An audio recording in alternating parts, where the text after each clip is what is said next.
Please rise as Pastor Doug Dent leads us in our invocation, followed by the Pledge of Allegiance. Let us pray. God of all life, you call us to live in community and teach us to care for one another after the pattern of Jesus Christ, your Son, our Lord. We pray today for those whose position and authority affect the lives of others.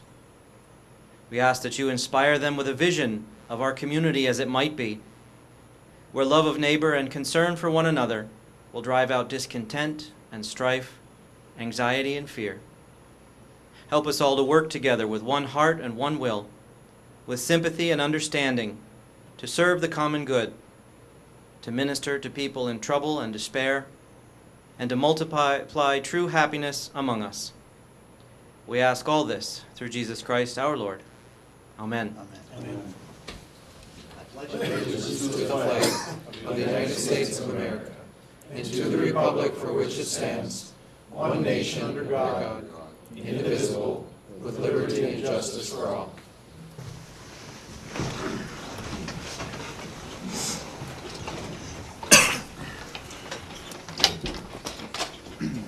It's 5:30, September 17th, 2018. I'll call this meeting of the Fergus Falls City Council to order. Roll call, please. Here. Here. Here. Here. Here. Here. Here. Here. We have a quorum. The first item on the agenda is the approval of the agenda, and I'll ask our city administrator, Andrew Bremseth, if there are any additions or corrections. Your Honor, members, I don't have any this evening. I know the mayor does. I would just, we have one miscellaneous announcement that is not able to stay to the end of the meeting, so I would just make a recommendation that we allow a miscellaneous announcement under petitions and communication, and that would be Ron Spangler for the announcement of the Trail Fest Day on October 6th. I'll make that motion to accept the agenda. I'll second that. All in favor of that motion, say aye. Aye. Opposed, same sign. That motion carries. There are no public hearings this evening, and there are no bids to award. So under petitions and communications, I'll call on Ron Spangler to tell us about the October 6th National Trails Day, and how we're celebrating it in Fergus Falls. And I see you have a friend with you as well. Yes, I do. This is Lowell Carpenter, and I'm Ron Spangler. We just wanted you to be aware that we are celebrating 50 years of the National Trails Act with an event at Fergus Falls called October Trail Fest, Fergus Falls. And Lowell has this evening. I have a statement to read that kind of puts it all in context. In 1966, President Lyndon Johnson requested a study from the Secretary of Interior, Stuart Udall, resulting in a report entitled Trails for America. This led to the National Trails System Act of October 2nd, 1968, 50 years ago. From this National Trail Initiative, the North Country Scenic Trail was also established in 1980. A 4,600-mile trail from New York through Fergus Falls, an official trail town, by the way, to Lake Sakakawea in central North Dakota. The Central Lakes Trail is also a result of this initiative. Due to the work of many volunteers, vision and action by members of the Fergus Falls City Council and staff, including Gordon Hajdukovic, Fergus Falls is blessed with natural resource access and funding for mountain biking, hiking, multimodal, and the Otter Tail River as an official Minnesota water trail.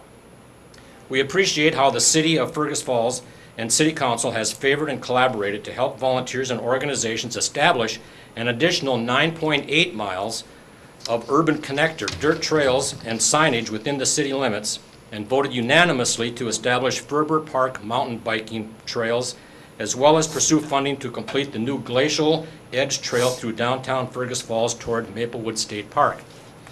Therefore, we, the representatives of various civic groups supporting and maintaining the trails, along with the city councils and city staff, invite all residents of the greater Fergus Falls area and request that the mayor issue a proclamation of this day, Saturday, October 6th, 2018, and encourage all to participate in October Trail Fest Fergus Falls, a celebration on October 6th, 2018 of all our trails in our city in one day.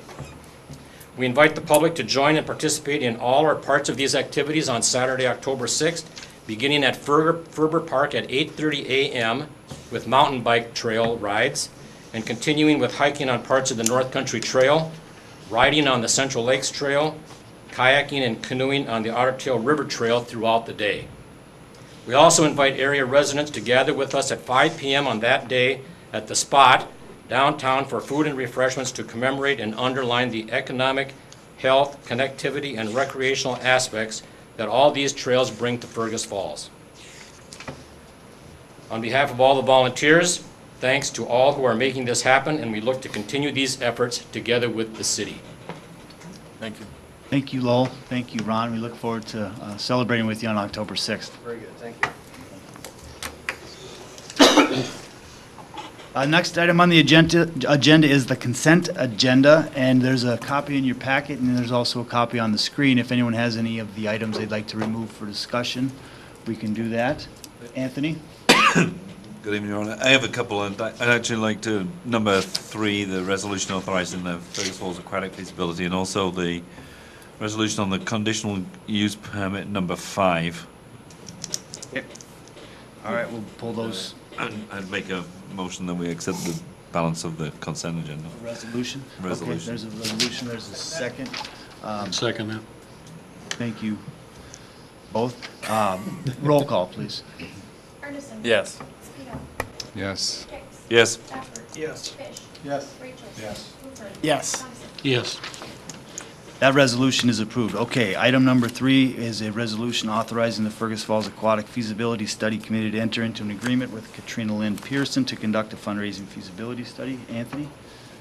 It's more about that I wonder what the timing is going to be on this feasibility study, and whether or not we'd be in a position to get some sort of feedback for our November 14 meeting when we're getting together to talk about funding of various projects, and whether there would be the ability to have some sort of interim report available or some information that we could help us in our deliberations on the 14th. If I could, maybe Yeah, Justin. the action to approve this is to engage Katrina and have that discussion. We're hoping in the next week or two we could have a meeting. And I think originally in the proposal for the RFP, she was starting their work September 1st, but we're past that deadline. So we certainly could have those conversations when we meet in the next week or two and see where we could get before that November 14th deadline, and try and have some of the information for that meeting. Yep, that's fine. Yep. So, sounds like, do we have someone offer that resolution? I'll offer that, Justin? Your Honor. Thank you. I'll second. Thank you. Jim? Roll call, please. Arneson. Yes. Spino. Yes. Hicks. Yes. Stafford. Yes. Fish. Yes. Rachel. Yes. Hoover. Yes. Thompson. Yes. That resolution is approved. Next item, Anthony, is the resolution approving conditional use permit for electronic sign at 1309 Stony Brook Manor. Yeah, sure. Honor. The question I had is probably as much directed to city staff, is that I know on one of these electronic signs we had before, we had kind of uses where they couldn't have flashing blue and red kind of letters, because like the Gate City Bank one flashes and it's very distracting to motorists, and I just wanted to make sure that same conditional use is on this sign too. It's a major road coming in, and if it's flashing, it's a safety issue. Ryan? Thank you, Your Honor, and Councilman Hicks. That is not something that the Planning Commission put on that, but that is certainly something that a condition that is reasonable, and I believe that the church would be amenable to. Unfortunately, they are not here this evening, but we can certainly have that discussion with them. So would it make sense to send it? Jim has a question. I have a question. Do we have that condition on the one out by the golf course? They've got a new flashing one there. We'd have to look at. I don't think we can do anything different than what we have on that one out there. I mean, they should both be the same if that's the case. That's the church. It's the church out there. Not the gun like that. It was. golf course doesn't have a sign, it's the Assembly of God. Yes. Church Church. out by the Church. golf. That Yep. is, That's a brand-new sign out and there. it's outside of city limits? No, it's not. No, that's not okay. That's the other church. If there's not a time, if there's not a reason, timing-wise, we can't, could we just, Oh. could, No, there is. they're wanting a, Application timing. Your Honor, members, if you feel that's a condition that should be added tonight, you could approve the conditional use permit and add that condition. We can accomplish that tonight. It does not Yes. have to go back to the planning commission. got it. No. So, I guess what's the thoughts, if someone wants to offer the resolution with that, and we can vote on that? I would offer that as a resolution that we do that, but then I also would like to direct staff that we should review the conditional use permit when it comes to signs and put in that language about, flashing I agree. lights. I know that one out there flashes because I see it on the morning when I come in to Right. go to work at 4:30, so. Yeah. So we have Anthony's offered a resolution with the condition, added condition of no flashing, is it blue or red, or just flashing lights? Just flashing lights. Is there, Is that not Sends clarity? people crazy. Is that not clarity for what the condition is? Well, I mean, you're asking that. there- Flashing blue, it's the blue and red that on Gateway that's particularly bad. Right. I mean, the condition that you're placing upon this is that it not include the ability to flash blue and red. Yep. Yes. Did we have a time also on that sign? Yes, there is a time. okay, so, I'll second that so we can have more discussion.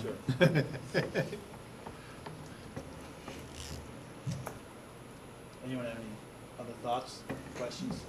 I just want to make sure they're both the same. Just a question for Ryan. Yes. The nature of these signs is intrusive in some ways to some people. Mhm. And my wife is one of them who can't look at Gate City's sign without having a reaction. So as we look at these regulations, are we allowing signs and we try to put conditions on?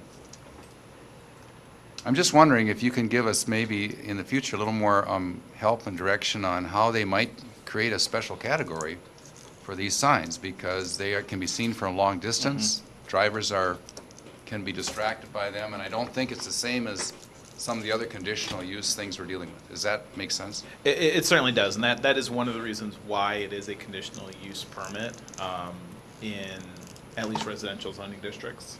It is something that I will admit, looking at our sign ordinance, and I was just pulling it up here as we were talking, that certainly that's something that may be something that we need to look at increasing our regulations on, because we're fairly open with them. I mean, we have a few things, but some of the best practice now is, that you require signs to have automatic dimming, so at night, so that they're conducive with the ambient light. So they go down at night, but still are so bright enough that people can see them, but not the same brightness that you see during the daytime.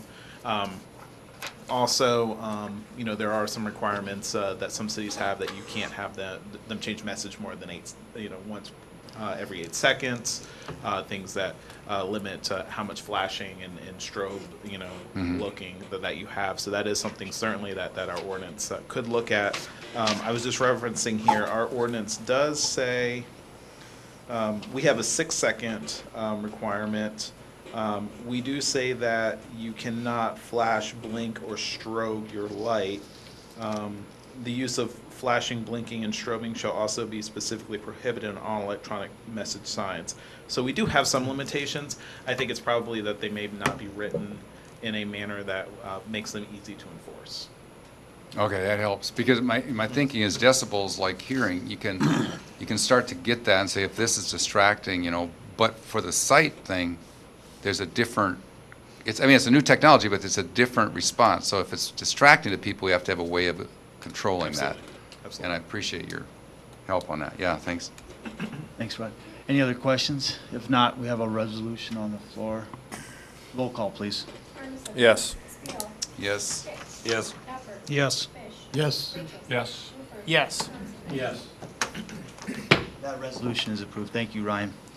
Next item on the agenda is a resolution approving the 2019 fee schedule, and I'll call on Finance Director Bill Sonmore. Thank you, Your Honor. In your packet is an updated fee schedule. We went through this at the committee meeting last week.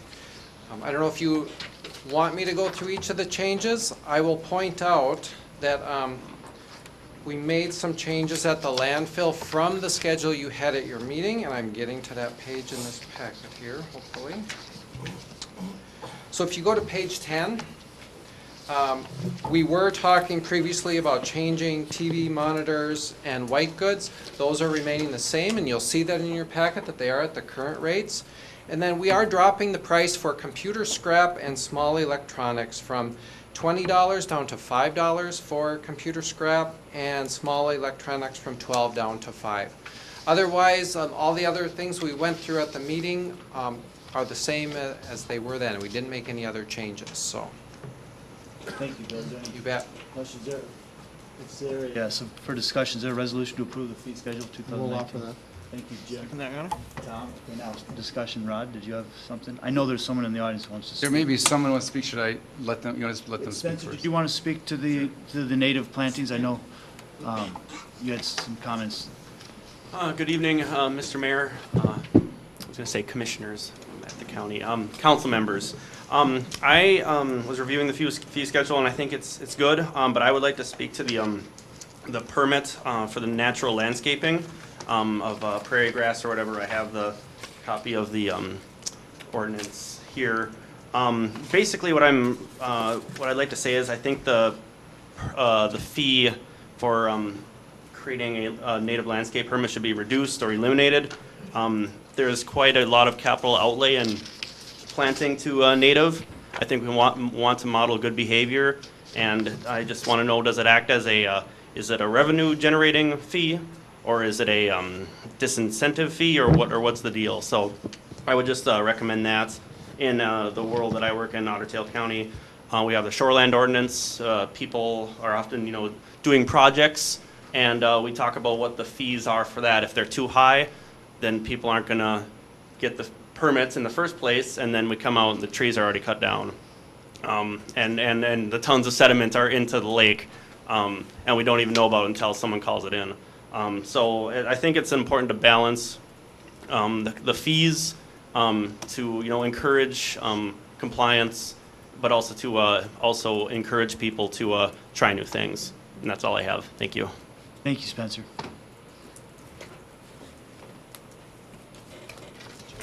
Rod, Justin, did you have something? Well, I just had a question, I guess. My understanding of that fee was not to his question, was not to prohibit somebody in doing it. One was to let us know that they're planning on doing it, so if somebody called and complained, we have that on record. I know we had an application prior, but two was probably, more importantly, was for the signage that we were gonna be paying to post it there. So I think my recommendation would be is we require them to post their own sign, and we won't charge them for the fee, but if they're gonna do the planting, that they're required to post it accordingly, which they can spend $10 or $100 on a sign. Yeah, Your Honor, just to refresh everybody's memory, we had talked about the $75 fee, 50 of that would go towards the sign.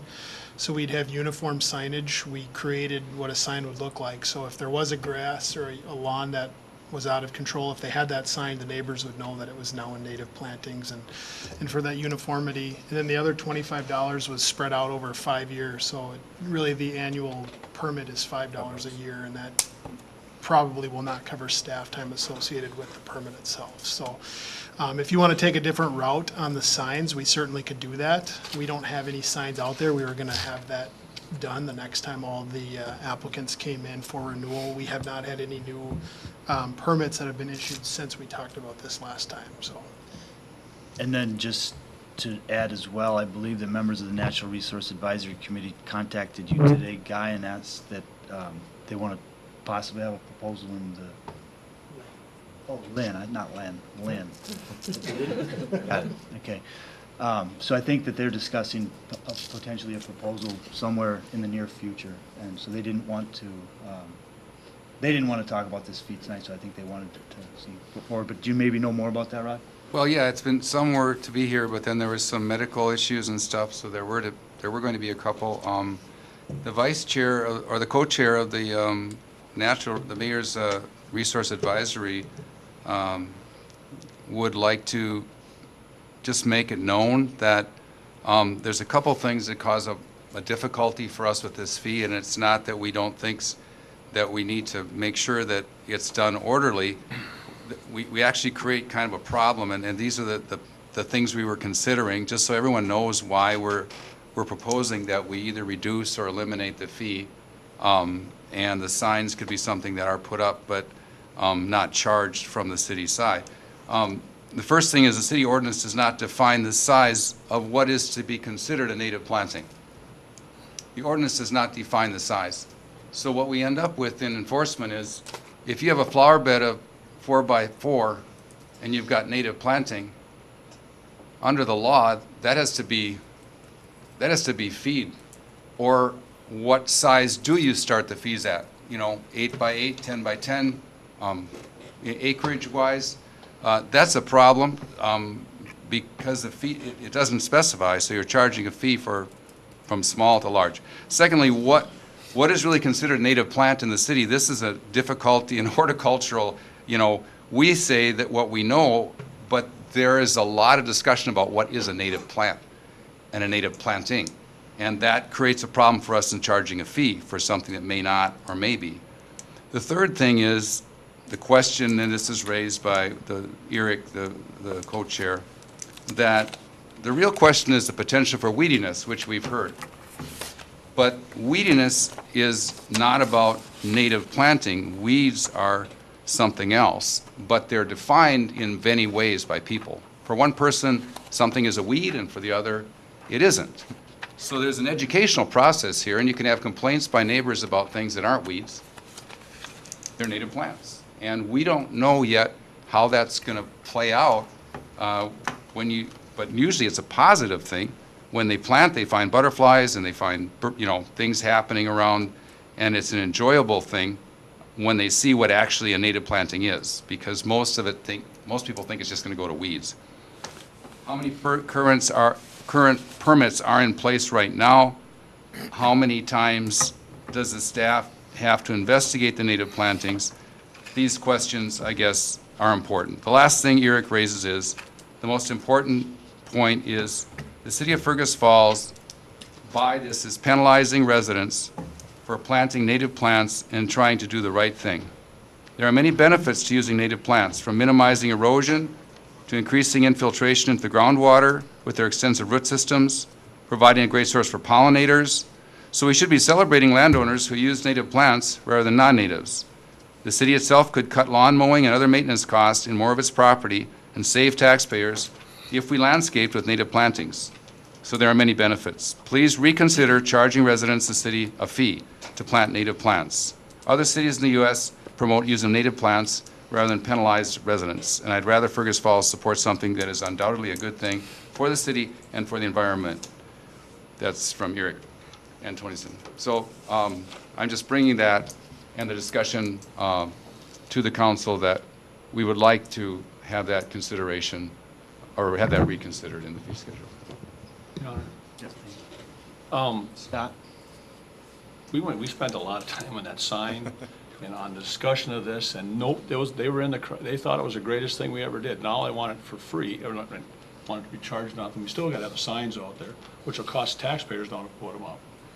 And you and Rod, or you and Anthony both are participating in that program? I mean, is that true?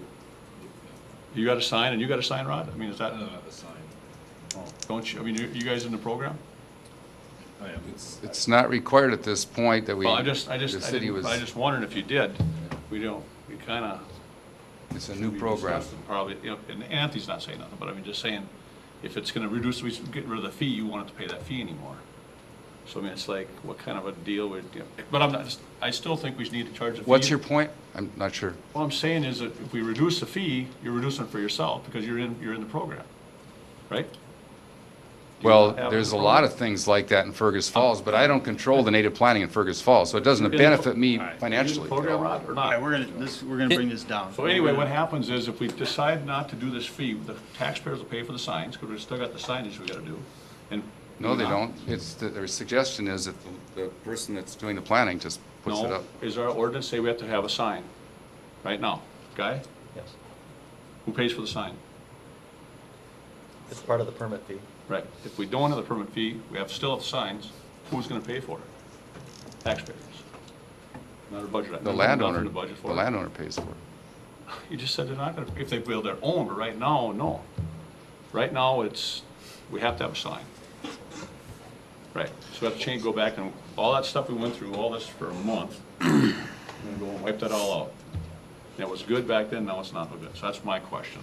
How come we're changing it a year down the road, or 2 years, whatever it was? Thank you, Scott. Anyone else have any, before we vote on the fee schedule? Anyone I else? just Jim? have one thing. I think all the signs should be uniform, not people make their own sign out of cardboard or whatever that's out there. I mean, all the signs need to be the same.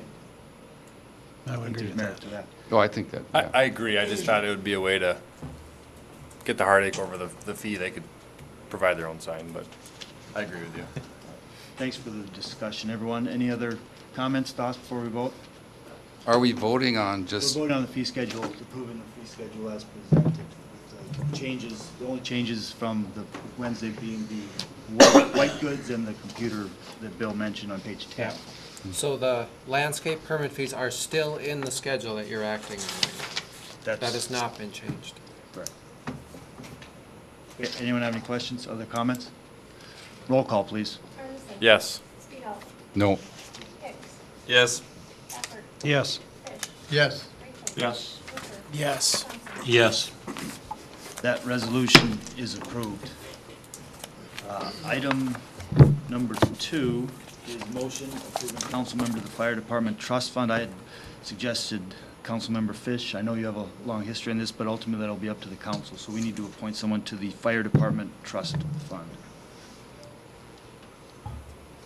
I would move to appoint Councilmember Fish. Thank you, Mr. I'll second that, Your Honor. Hoover. Thank you, Mr. Appert. Any other discussion? All in favor of that motion, say aye. Aye. Opposed, same sign. That motion carries.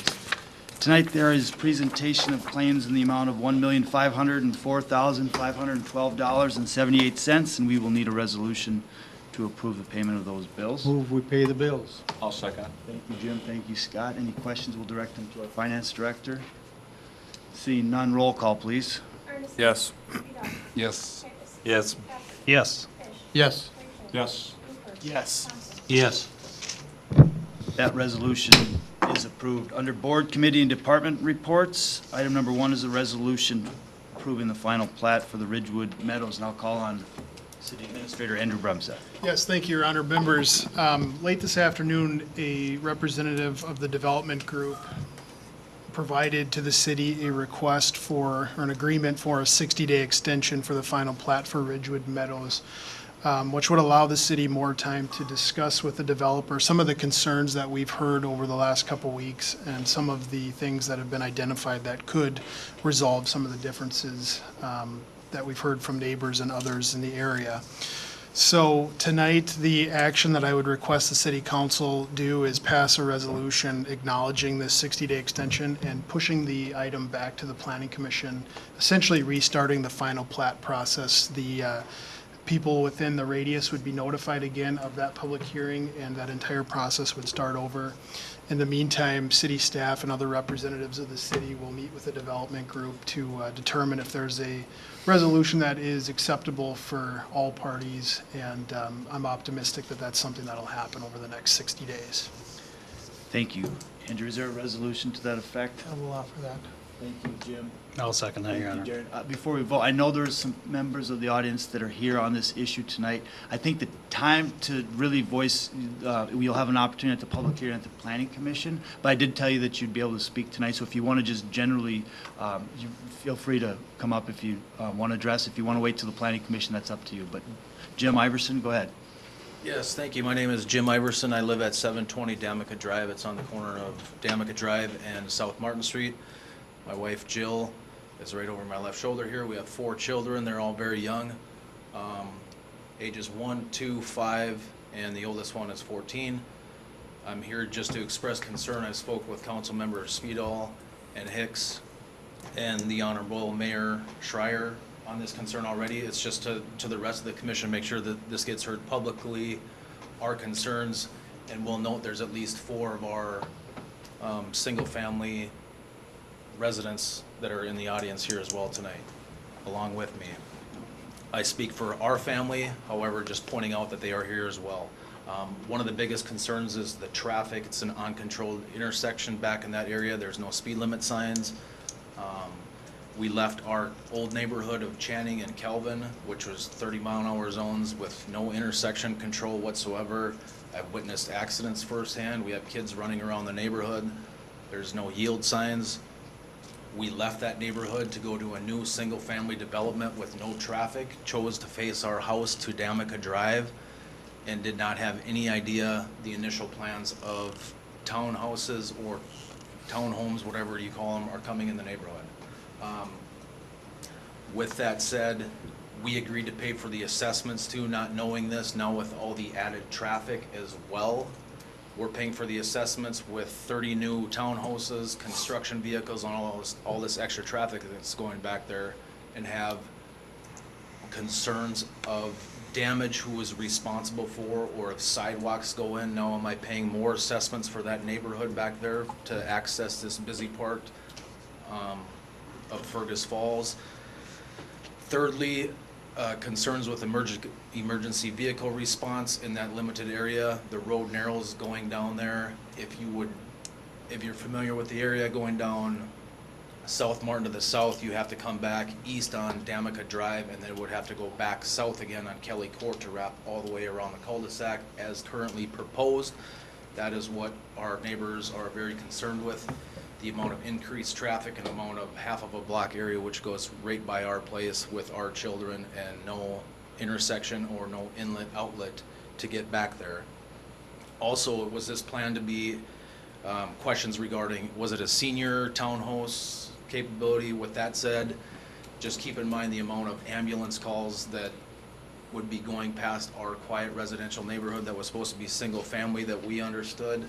And then lastly, just pointing out to the council members, which already did to council members Speedwell and Hicks, just the process and being notified on this. I would like to point out that the map that we received in the mail to the average person was very confusing, and the plat in discussion tonight was not highlighted on this map whatsoever, but there's other properties on this map that were highlighted in white given to me as a homeowner that I was under the assumption those were the ones in question, not the ones right across the street from me. And if it wasn't for diligent neighbors in our community, I would not be here tonight or last week.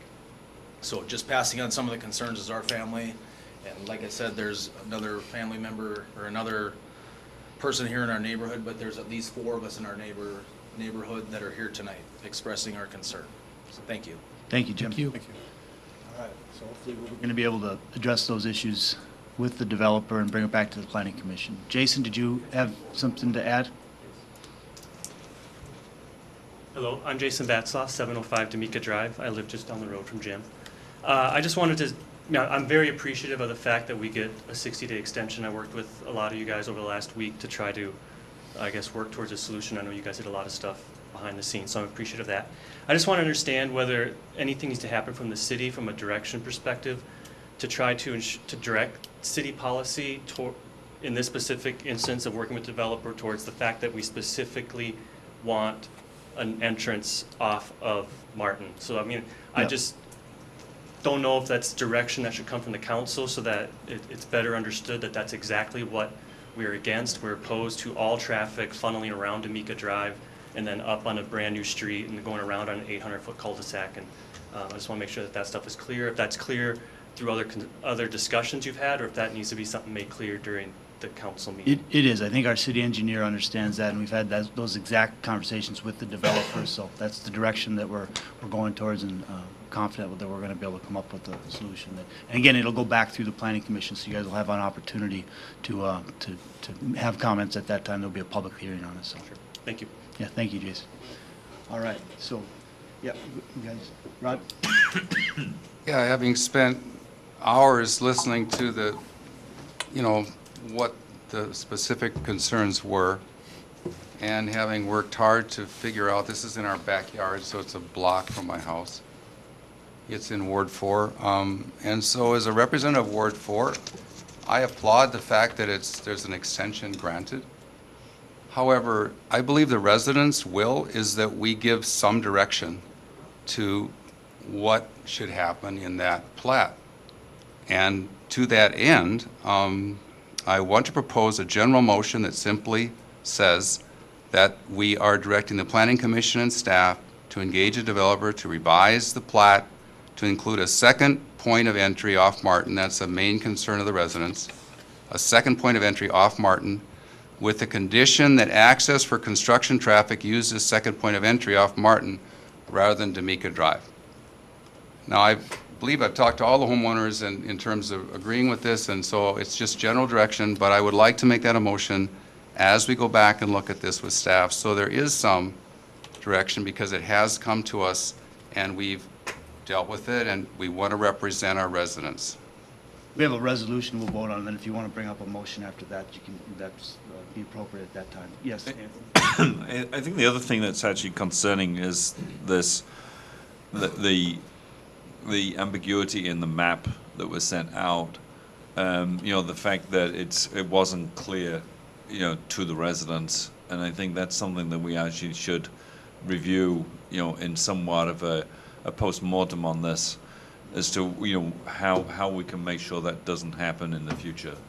Yeah, because I think, you know, there would have been more residents turn up for the planning permission meeting, and I think, you know, when you look at the fact that the planning commission, you know, had 3 resolutions die on the floor, you know, for seconds, then there's more to this than just, you know, it being an issue about where it is and how it happened. So I think we actually have to look at this whole scenario of how do we get into this place in the first place.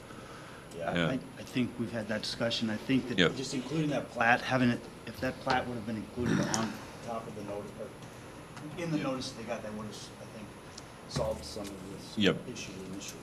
Yes. If I may, Mayor, council members, just to note, we are, have already been in the process on more of a global perspective of updating how those public hearing notices look to make sure they are more readable and understandable to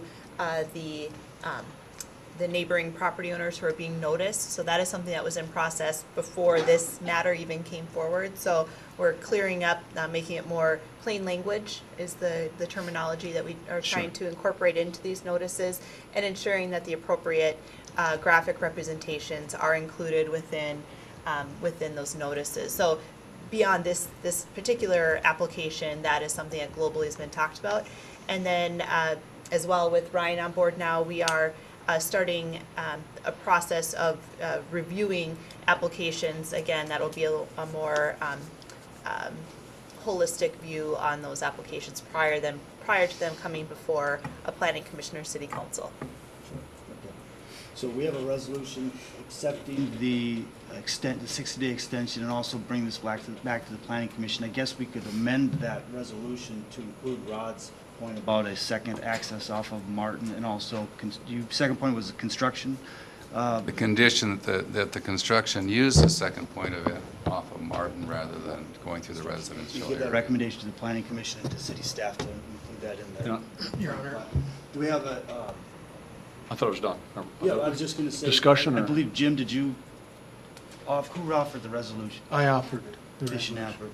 Are you guys agreeable to the condition of just recommending the second access, which is what the staff has been talking about? Yes. That's what staff has been working towards. So. Your Honor, I just want to clarify that it's a recommendation, because it's problematic to me if we're dictating that, because this developer has the ability to leave the plat the way it is and have the council act on that, whether it's to decline it based on neighborhood concerns or to accept it. But I don't think that I'm in a position to dictate that this is how your plat's going to look before you bring it back through the process. And I would not be complying with the council's direction if we brought something other than that back. So if it's a recommendation, I think that's okay, but to dictate that that's what it looks like when it comes back, I don't know that we're in a position to dictate that to the developer, because the developer could say, no, I want you to act on the plat that I've provided, that the planning commission has sent to the city council. And So that would be my concern with that, is that, you know, if it's a recommendation, I think we can work with that, but it would be tough to justify telling the applicant that they wouldn't be able to ask the city council to act on this plat tonight, because if they weren't agreeable to this extension today, the options before the council were to act on it, or it automatically becomes approved based on that 60-day rule that's in state statute. Your Honor, Yeah, Scott. I agree. I was just going to say what Andrew said. The developer did everything he did right. He followed all our rules. He did everything exactly what our ordinance says. And I understand these guys. Don't get me wrong. They have a good argument, I guess I'll call it, because they didn't see the map right. But I don't believe we should give the planning commission. We've had this discussion with these guys. They want to let them do their job and then bring it back to us and give a recommendation. That's all. I don't want to tell them what we want. I just want to tell them they just bring us back what they want. That's what their job is. I'd like to add too. Your Honor, I'd like to add that, like you said, the conversations we've had with the developer this week have been to that effect, and I'm optimistic and positive that we'll find a resolution.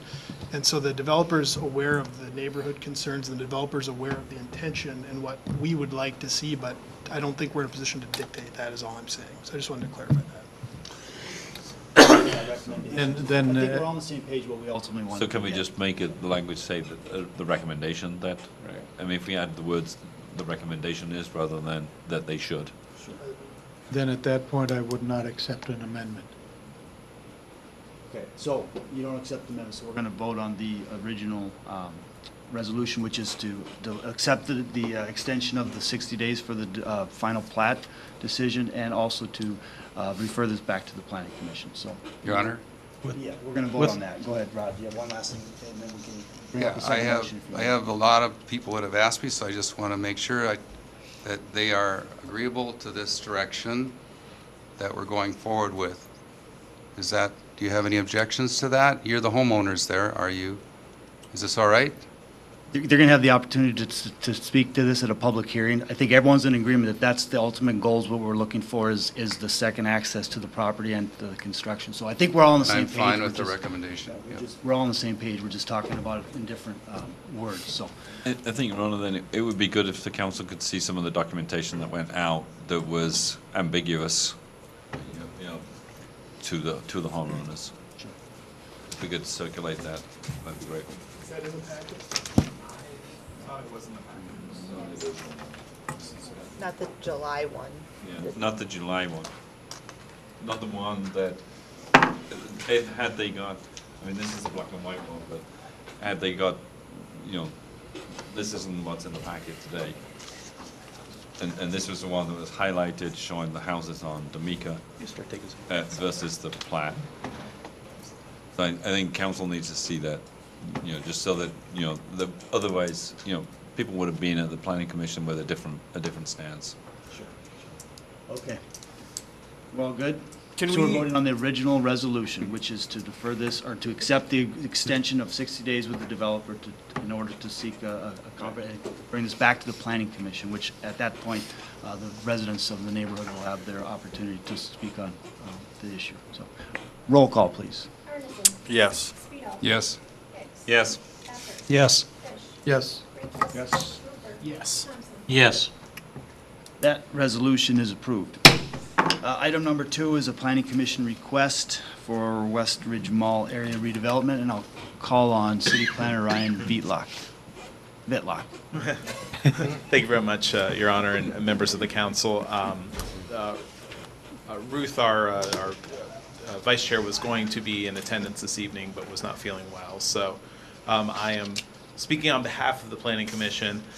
So back at their July meeting, the Planning Commission had directed staff to begin to look at the possibility of doing a reuse or redevelopment plan of the West Lincoln area, with the Sun Mart and the Kmart being the main points that they wanted for city staff to look at.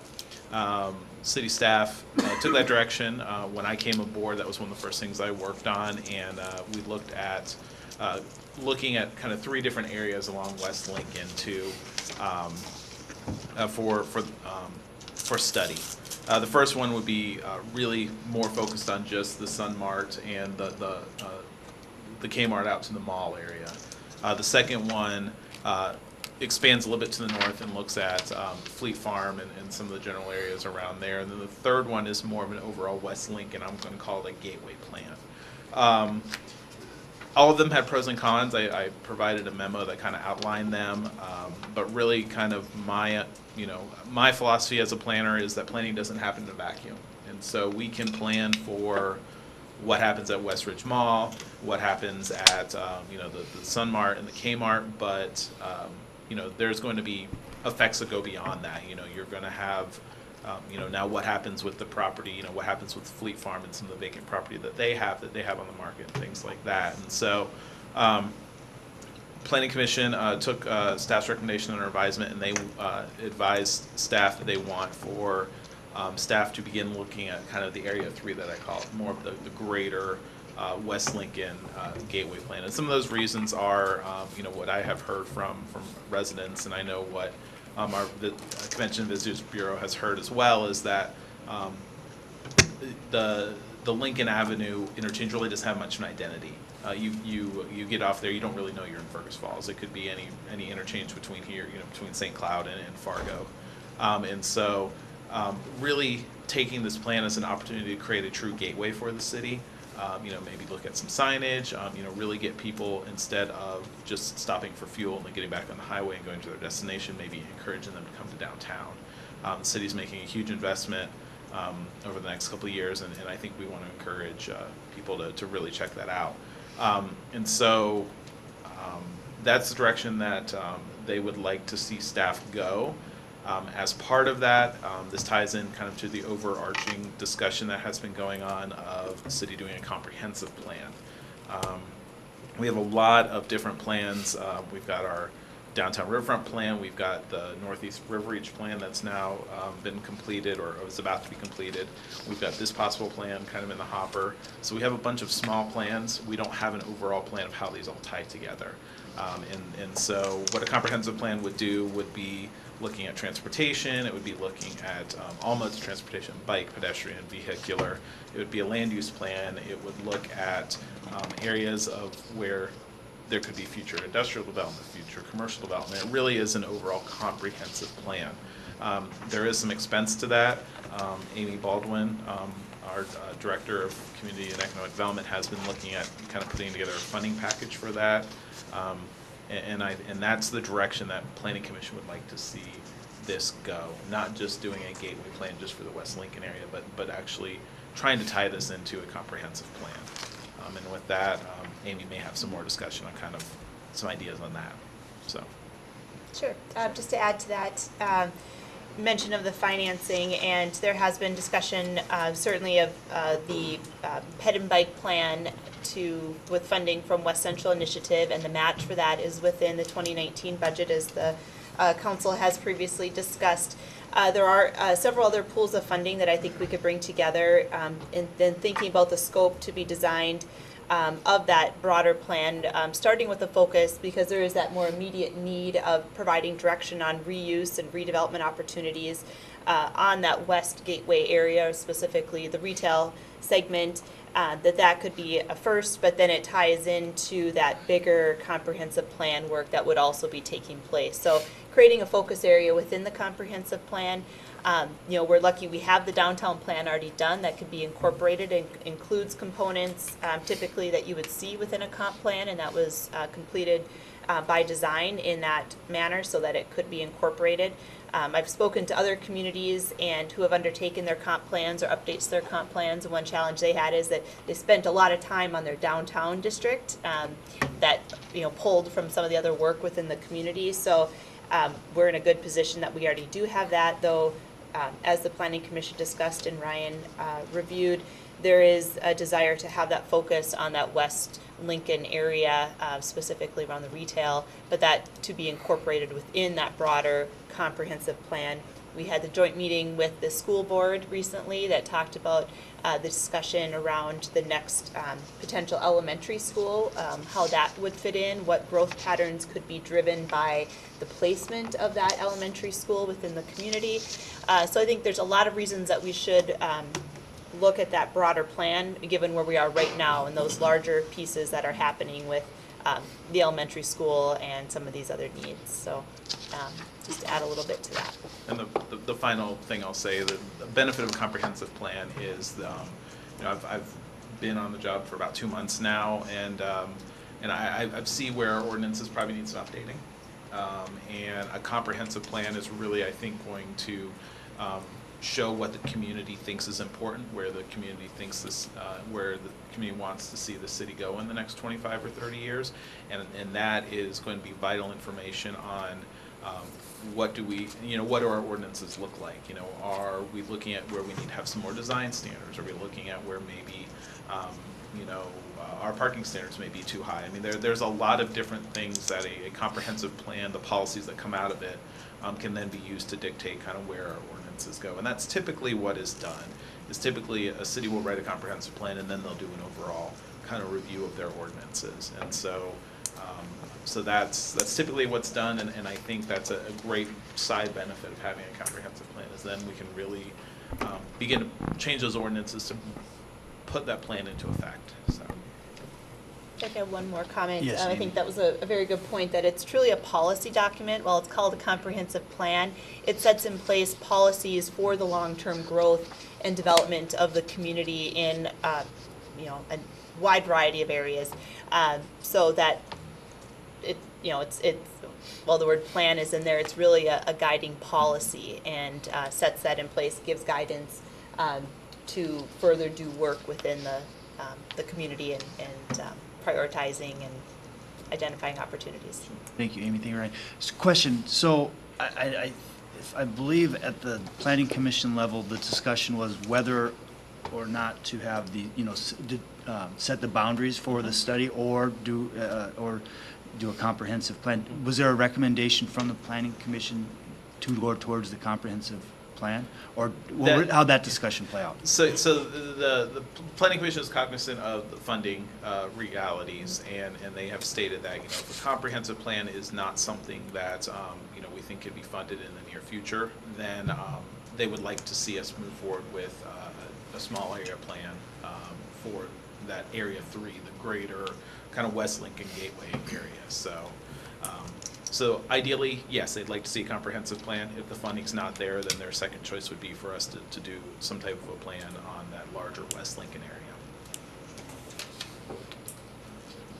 area. Your Honor, I would say that I'm not sure the populace is ready for another plan or policy. I think people want to see some action on some items first before we start, going down another kind of proposal. So I think that it would be very difficult, I believe, to get the funding to do something that is greater. I'm not saying whether there's something smaller isn't possible, but I think we've spent a lot of money on the downtown master plan, and I think we have to start to see some action from that and some rewards for doing it. There's still a lot of people that speak to me. I would say anytime I speak to people, at least every week, they bring up, we don't need any more studies, we don't need any more plans, we want action. So, as much as it's important to do that, I think we have to concentrate on what we've got going at the moment, rather than spending another, $200,000 or $300,000 on a plan. That's just my thoughts.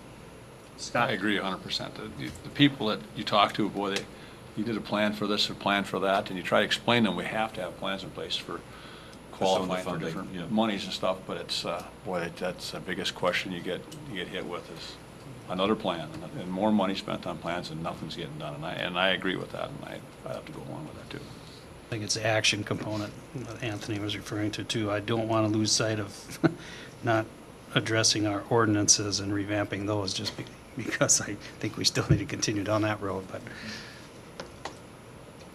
yes, Amy. Thank you, Councilor Appert. That was the point I was going to make, is that having, as Ryan indicating, having that broader policy guidance as we revamp and revise those ordinances would be, long-term very supportive of the community to design that. I mean, so, whether it's, transportation, all modes of transportation, what are our guidance on that? Do we want to be requiring sidewalks? Do we, what are the policies so that we can, a comp plan even can be used to leverage funding applications? Because honestly, I mean, the fact we don't have a comprehensive plan is problematic for the growth of the community, and it likely, should have been done quite some time ago. It can help guide environmental policies. It can help guide, the design standards. Well, I can fully appreciate the plan burnout sentiment, and I certainly hear that as well.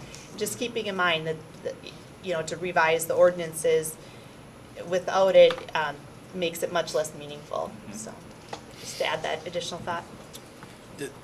Like I said, I just have a comment. I think it's well noted, Mr. Hicks's points and everything that was said. In the last 3 years, we've had it in the budget, and it's gotten taken out, I believe. Is that correct? Or dollars associated to a comp plan? Never had it in No? the budget. Okay, Never take made that it to the back. budget. Is that something that we could look at? Obviously, it's not in the current budget for 2019. We looked at it for 2020, based on the discussions with the Gateway. Would they still want us to do a smaller study area prior to a potential comp plan coming in, let's just say 2020 in a perfect world? I think, to your points, I hear a lot of the same sentiments about plans, and I get it, but I do think if you look at a lot of major communities, Alexandria and the people around us, they have comp plans. I mean, Alec this year revised their comp plan and spent quite a bit, and their comp plan wasn't even that old, and we don't even have one. So I think we need to look at it, but it's not something, I think we need some action too. But I mean, I will say that, a small area plan, I mean, unless it's completely done by staff in-house, there's an expense to that as well. Right. And if we're going to, turn around in 18 months and do a comprehensive plan, that may not be the most judicious use of our resources. I think I certainly understand, plan fatigue. I've heard it throughout my career, but Amy is exactly correct. I mean, without having a comprehensive plan, it's very difficult for us to kind of write ordinances and for us to have something that we can go back on. When developers, come to us and say, well, where is this ordinance coming from? We can point back to a comprehensive plan that's been endorsed by the community, endorsed by the city council, and we can say this is how our city wants to grow. Otherwise, we're kind of shooting in the dark. The other thing I will say is that I think even without a plan on the West Lincoln area, we may have something that comes in to fill a building, which is good in the short term. We certainly want to see those buildings being reused and go back on the tax rolls, but at the same time, it may end up being something that 5 years later we may say, I really wish we would have thought of a better use of this area. And so I think we have to be cognizant of that. That's my job as a planner, is to look into the future, and so yes, I certainly understand financial realities and plan fatigue, but we are definitely in a minority for a community of our size that we do not have a comprehensive plan. Are there grants available for that, Ryan? West Central Initiative has some. I mean, we already have one that's, It's a pretty small matching grant. It is. But I mean, Amy, like I said, Amy has found, some funds I think that we could use. And I know Amy and Bill have had some discussions on I think where we can probably piece together funds that we already have, or funding that we already have, and hopefully not really increase the budget bottom line that much. So. All right, thank you, Ryan. So I'm a little unclear exactly of the action that it's not in the budget, right? So we're not asking for. No action item. It's not an action item. It was a report from the Planning Commission. All right. Thank you, Ryan. Thank you. Under reports from staff and administrative officers, item number 1 is a resolution approving the updated services agreement with the EIC. I'll call on Amy Baldwin. All right, thank you, Mayor, council members. Back in July, the board of the EIC met and provided direction to pursue a single business loan review board. And that's something that has been discussed previously here at the City Council, most recently late last year when the City Council was renewing its agreement with Business Development of Fergus Falls, who provides loan review services for the city currently. The goal would be to have a singular board to have all city-funded loans that don't require a public hearing for business subsidy purposes to act in that manner, so that applicants who may have be applying for two different funding sources, for instance, the facade program, the general renovation economic development funds, and LED signage loans that are currently administered by or approved by Business Development of Fergus Falls, and someone who also may be purchasing a building and accessing a real estate loan that would be reviewed and considered by the City Council. We've had that situation come up at least 2 times in the last year and a half, where somebody made application for city dollars to support their development opportunity and did have 2 different review boards consider their loan. So a bit of a disconnected process, and with the changes with the Economic Improvement Commission, they felt it was warranted to continue to serve a role, and that role being that business review body. The EIC does hold a loan fund as well, so the EIC does review its own loans currently, so there was the potential of 3 different sources of city or quasi-city funds with different review boards. So as I mentioned, currently the city does have a services agreement with Business Development of Fergus Falls. That's currently an annual agreement to provide review services on those loans that I mentioned. Those also are administered by the Housing and Redevelopment Authority. It's an administrative contract we have with them. We're not proposing to change that process from a administrative side at this point. Just that loan review and approval would go to a revamped EIC board review. I've met with the Business Development of Fergus Falls board and they to discuss these potential changes, and the board has expressed an understanding of the transition. They're very passionate about the work that they've done in relation to the loan fund that they have reviewed and authorized loans through, and those funds have revolved well over $8 million now within the community, so they have been very good stewards of getting those funds out into the community. But also they expressed a willingness to serve on a revised EIC board, several of those members. So I think we'd be able to get some continuity from the Business Development of Fergus Falls group to bring that on. As I mentioned, the city currently reviews loans funded through the Minnesota Investment Fund loan pool and the USDA Intermediary Relending Program. And most often those funds are used with real estate acquisition and equipment purchases, and those are reviewed by the City Council. I'm sure you can recall a number of those instances. So again, looking to get an updated services agreement that is included in your packet for the EIC. So transitioning, there's both a red line and a clean version included in your packet of what that would look like, as well as the current EIC services agreement and the Business Development of Fergus Falls services agreement. So this would bring that under one group effective January 1st. The city attorney has reviewed the updated agreement and supports the language within it. As discussed in the budget process previously, there would be no city funding provided to the EIC in 2019.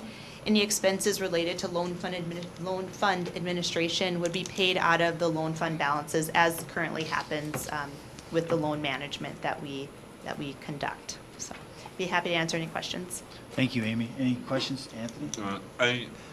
I would think would be quite useful if the EIC board and the current other board actually met. The EIC board has not reviewed this document in terms of the joint coming together, not to my knowledge. And I think reading through the document, I think we should probably describe what the loan pools are that they're going to administrate, at least specify them, and then perhaps you could tag them as loan programs or something like that.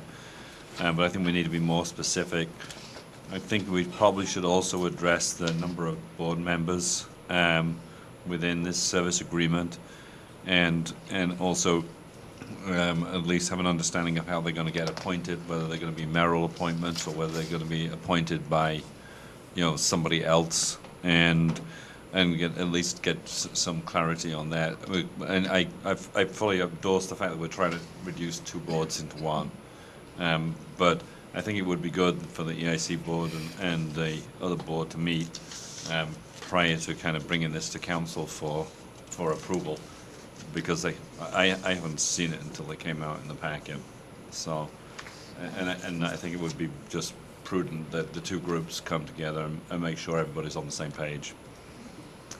Mayor, if I may? Yes. Councilmember Hicks, the direction from the EIC board was to bring the amended services agreement to the city council, so that was the direction provided in July.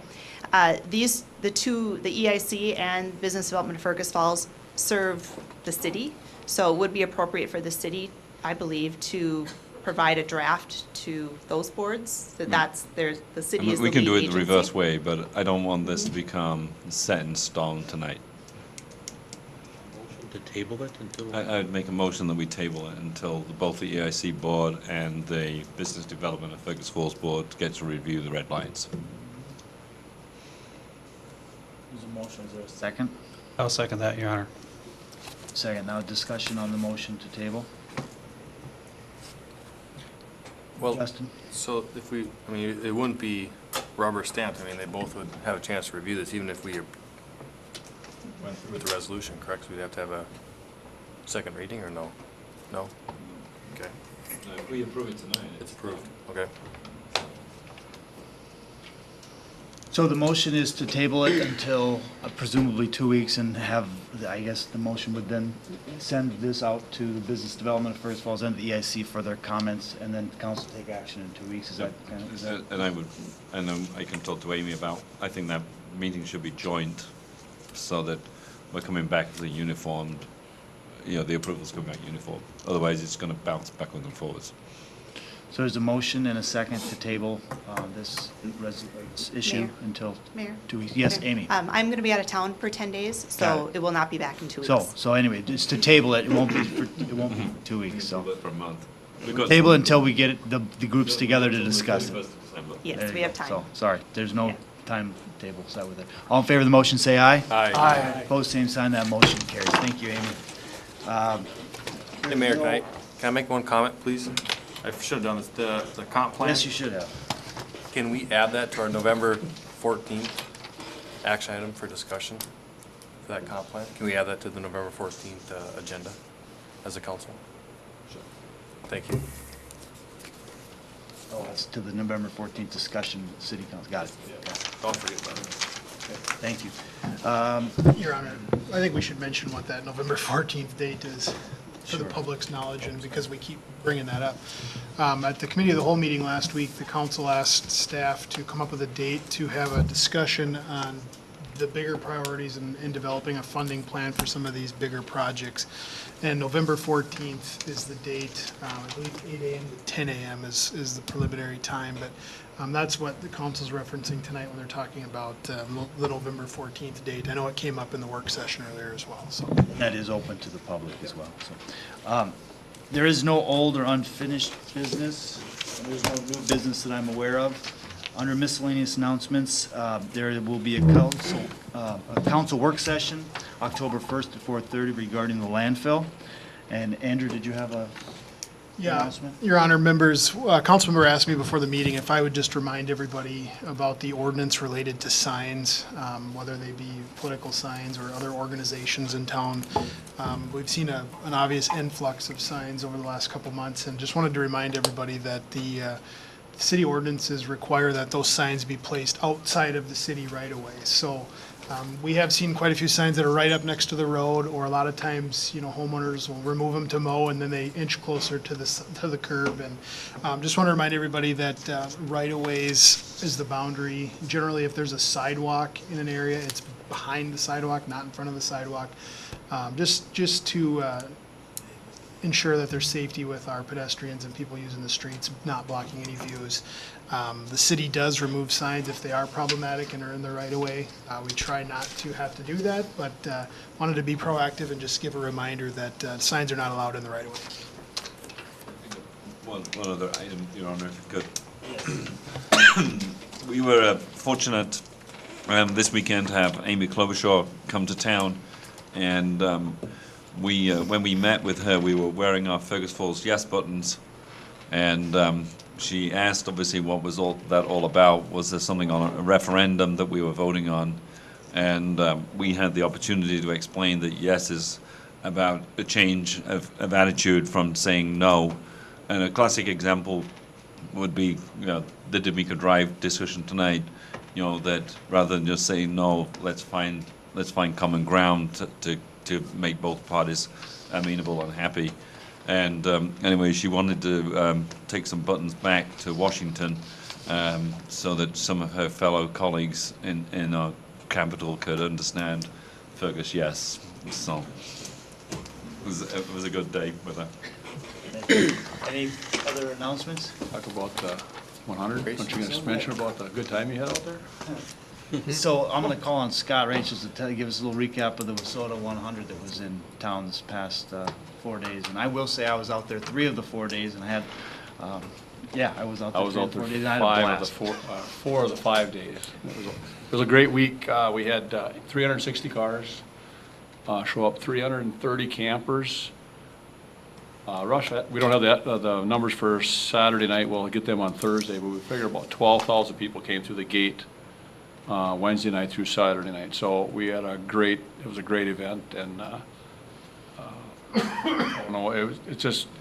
went off without a hitch. Kyle we had police force out there, but I mean, they just stood around and walked on. There was no incidents that I heard a little bit about, some guys trying to sneak in a little bit, but great. They love the town. They love our It's the mayor. He can do facility. They that. like everything. So it's coming back next year. We'll open arms to them, and we're going to be meeting in October with them already. We're going to start for next year already, and thumbs up. Great. And thank you to you, Scott, and also to city staff. I know they spoke very highly And of all their interactions with city The staff. staff was great. I talked to the head director yesterday. Thanked the city for what stuff they did. Brian. We called on the Threshermans to help haul people from the parking lot. They walked quite a ways, and I thanked them, and they did a great job. And the fire department was great when they were called for one incident, I think. A car fell on a guy, and so he was okay. Nothing happened. So, but it was everything was. It was a great show. They said that they're happy with the attendance. They're happy with the way it went. There's just a couple little hiccups, and that's really fortunate for us because it's going to be back. So That's great. Thank you. Super. Thank you, Scott. you bet. Good job. And with that, we're done. I don't know about that.